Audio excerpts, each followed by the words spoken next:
एक दफा का जिक्र है कि एक सुबह एक छोटे से गांव में जहां पहाड़ों की छांव और फूलों की खुशबुएं महसूस होती थीं, वहां दो दोस्त रहते थे।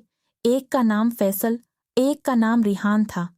फैसल एक दिलचस्प और खूबरो लड़का था जिसकी आंखें बहुत गहरी थीं, जबकि रिहान बहुत बहादुर और ज़हीन लड़का था। उन दोनों का आपस में बहुत अच्छा सलूक था। वो ज्यादातर अपना वक्त नामालूम जगहों की तलाश में गुजारते थे। एक दिन दोपहर में वो दोनों फैसल के घर की पिछली तरफ घास के मैदान में घूम रहे थे तो उन्होंने एक अजीब मंजर देखा कि एक चमकता हुआ पंख जो नर्म घास के ऊपर पड़ा हुआ था। फैसल देखो, रिहान ने हैरान होकर कहा, पंख की तरफ इशारा करते हुए।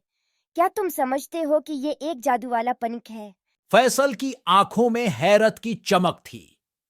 शायद हो, सोचो, हम एक जादुई पंख के साथ कितनी तफरीश कर सकते हैं।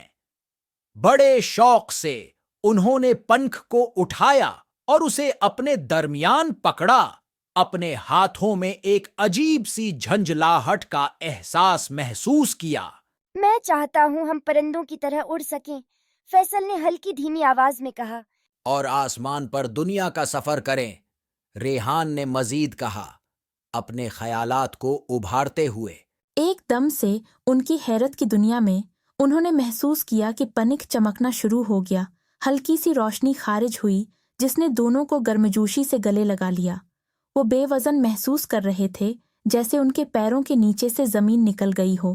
क्या हम उड़ रहे हैं? फैसल ने हैरत भरी आवाज में पूछा। अब एक साथ वो बादलों के दरमियान आसानी से लपकते हुए वो गांव के ऊपर से उड़ रहे थे। उन्होंने झपटा और गोता लगाया। उनकी हंसी उनके पीछे गूंज रही थी।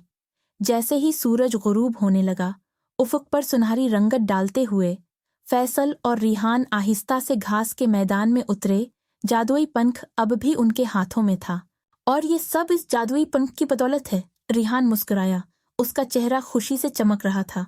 इस दिन से फैसल और रिहान ने जादुई पंख को अपने दिल के करीब रखा, ये जानते हुए कि जब तक वो एक दूसरे के साथ हैं, उनकी महमजूई कभी खत्म नहीं होगी। और जब उन्होंने रात के आसमान पर सितारों को चमकते हुए देखा, तो वो जानते थे कि उनकी दोस्ती सबसे बड़ा जादू है। कहानी हमें सिखाती है कि हकीकी दोस्ती एक जादुई बंधन है जो गैर मामूली महमजूई का बायस बन सकती है।